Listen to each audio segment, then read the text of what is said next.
Hoje eu vim falar de um assunto muito importante que vem ganhando bastante audiência recentemente, os IPOs. Só que a IPO não é uma coisa de agora. A gente teve um boom de IPOs lá em 2007 e depois deu uma arrefecida, o mercado simplesmente esqueceu, entraram novos investidores e ninguém falou mais de IPO até 2019. E no final de 2019 a gente viu um outro boom de IPOs que seguiu em 2020 e segue em 2021. Mas vamos lá, do começo. O que é um IPO? Quando a empresa quer abrir capital na bolsa, ela vai atrás de bancos de investimento, que são as empresas que vão atrás de grandes investidores.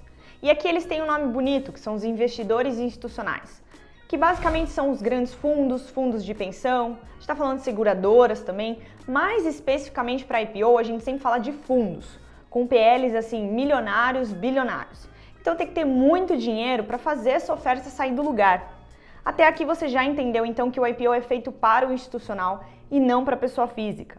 Nós, meras pessoas físicas, precisamos prestar atenção em alguns pontos do IPO. Tem muita burocracia no IPO. Do ponto de vista regulatório, o prospecto é gigantesco, 800, 1000 páginas. Só que você, investidor pessoa física, vai direto ao ponto. Para que aquela empresa quer fazer o IPO, ou seja, a destinação dos recursos? Ela vai comprar outra empresa, ela vai pagar dívida, ela vai pagar algum dividendo extraordinário. Isso tem que estar no prospecto. Outra coisa muito importante é você entender se a oferta ela é primária, ou seja, todo o recurso do IPO vai direto para o caixa da empresa para financiar esse crescimento, ou ela é secundária, onde algum sócio, algum dono está vendendo sua participação para a bolsa e embolsando os lucros. Preste atenção também nos riscos, na faixa de preço, que aí a gente vai falar um pouquinho mais, que é basicamente o cálculo de múltiplo, e todos os outros pontos importantes do formulário de referência. Mas isso aqui é muito burocrático. Você já imaginou uma pessoa física parando para ver tudo isso?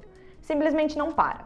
Então você já sabe mais ou menos onde olhar, e você já sabe mais ou menos como funciona a oferta. Inclusive o varejo, que é a pessoa física, tem mais ou menos 10 a 20% do pedaço da oferta. Os outros 80 a 90% ficam sempre para o institucional. E lá em 2007 a gente tinha 3, 4 IPOs por semana.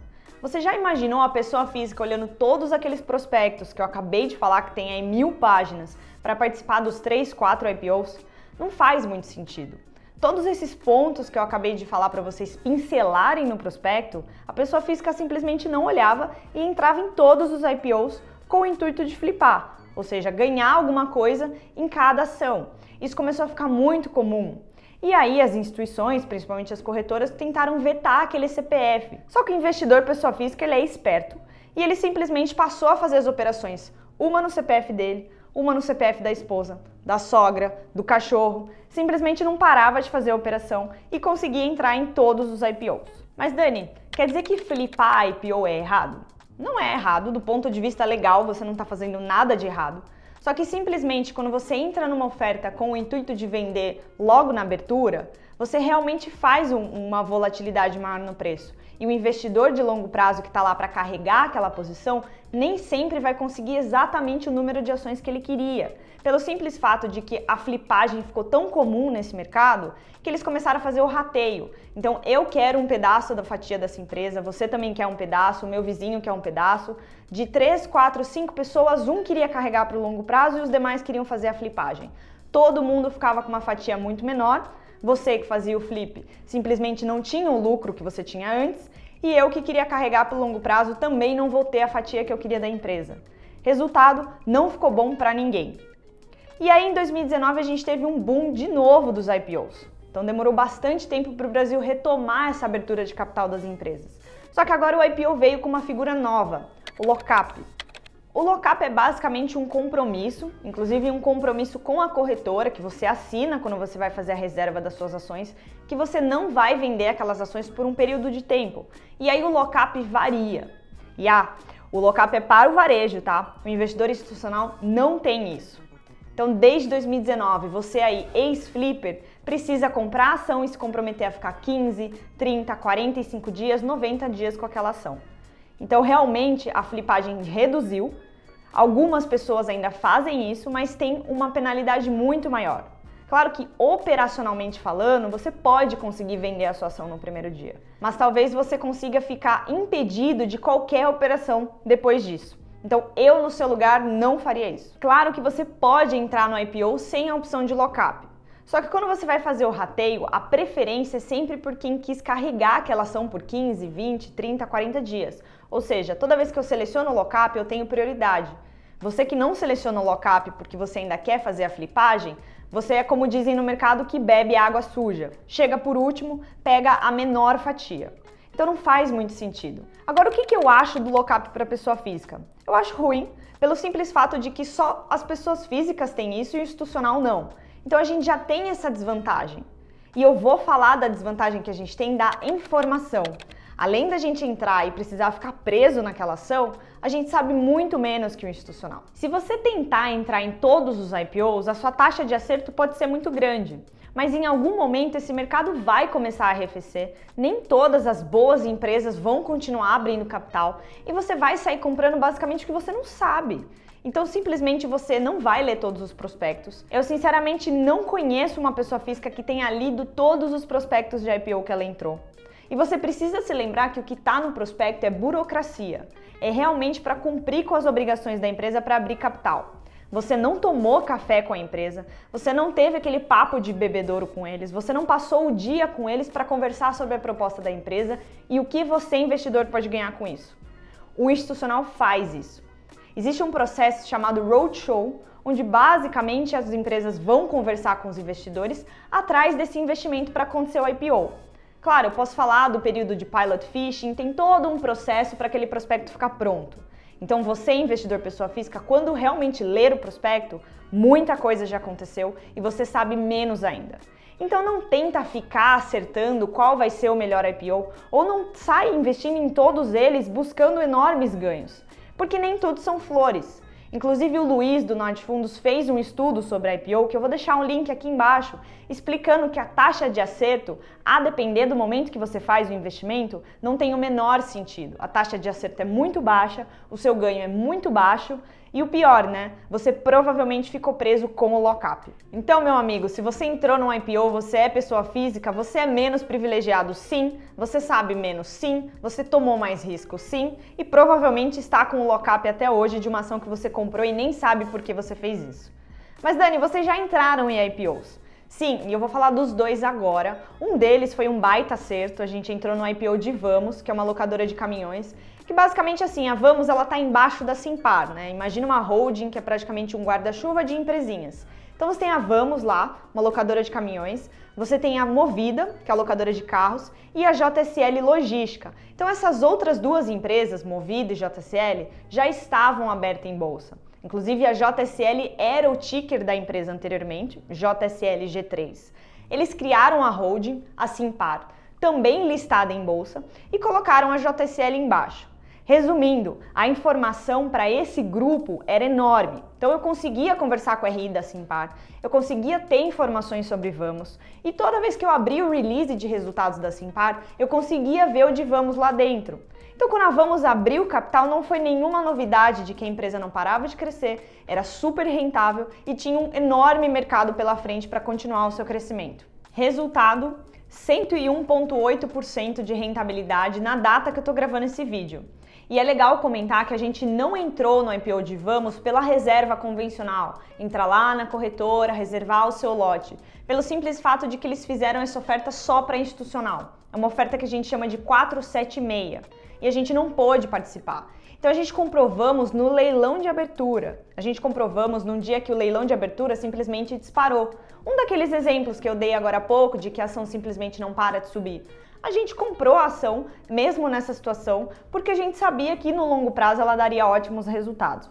Dito e feito, quem colocou 10 mil reais lá já tem mais de 20 mil reais. E é claro que todo mundo erra, mas pouquíssimos assumem. Quando a gente está falando de IPO aqui, a gente entrou num IPO super vitorioso que foi a Vamos, deu muito certo, a empresa é boa, continua dando bons resultados, o mercado inclusive vem reconhecendo isso.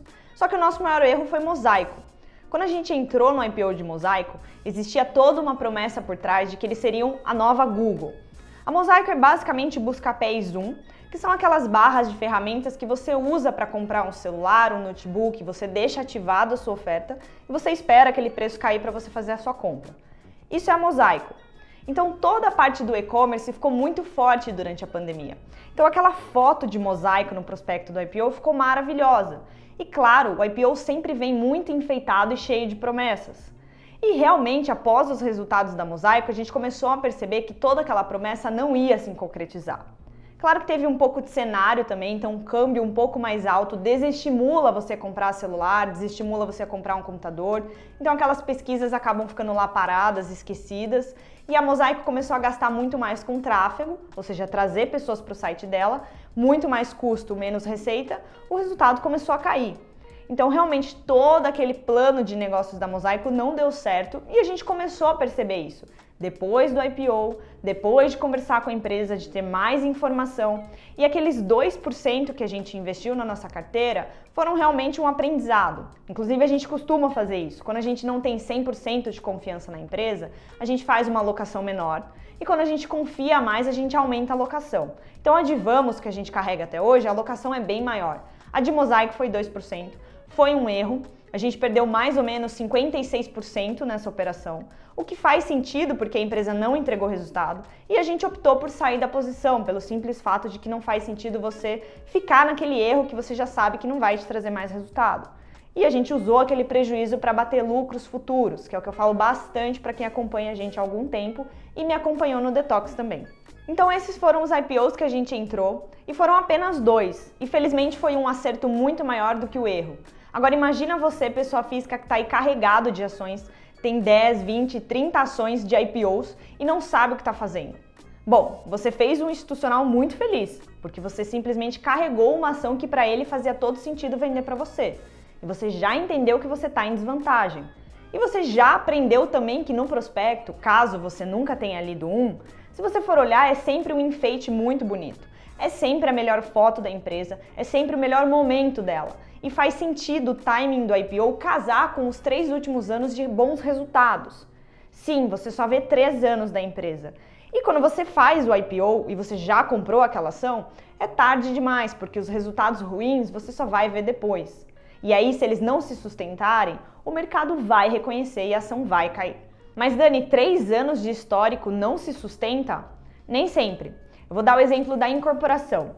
Para você fazer o seu lançamento, fazer o seu stand, começar as suas vendas e depois construir, é um tempo muito moroso para a incorporação. Inclusive, eles têm um método de reconhecer receita e custo diferente dos demais. Eles precisam construir o prédio e ao passo que a construção vai acontecendo, aí sim você vai reconhecer receita e custos. Ou seja, algum estouro no custo da obra só vai aparecer lá na frente. E nem sempre em 3 anos tudo isso acontece. Você tem empreendimentos de 4, 5, 6 anos e o ciclo vai sendo reconhecido. Incorporação é ciclo longo, então toma muito cuidado para fazer um investimento achando que aquela foto bonita vai continuar. Então, gente, a mensagem é a seguinte: entra no IPO somente se você sabe o que você está fazendo, se você estudou a empresa, se você entendeu, se você está confortável, se você tem informação suficiente. Lembra que nem sempre aquela informação do prospecto é suficiente. Se precisar de ajuda, fala comigo, meu Instagram está aqui no canto, pede ajuda, a gente está à disposição. Pensa no lockup, se faz sentido entrar com ou sem. Se você não sabe o que você está fazendo e se você tem dúvida, é melhor não entrar. Foca em estudar, colocar o seu dinheiro no lugar certo, que aí o seu dinheiro vai trabalhar por você e você vai dormir muito mais tranquilo. Para de dar tiro no pé quando o assunto é investimento. Então é isso aí, pessoal. O meu Instagram tá aqui para vocês entrarem em contato comigo. Eu deixei o estudo do Luiz aqui no link embaixo também e eu vou pedir para você deixar o seu comentário. O que você quer que a gente comente aqui? Pode ser assunto, pode ser empresa, pode ser IPO. Deixa aqui embaixo que a gente vai fazer um vídeo sobre isso. Obrigadão, pessoal!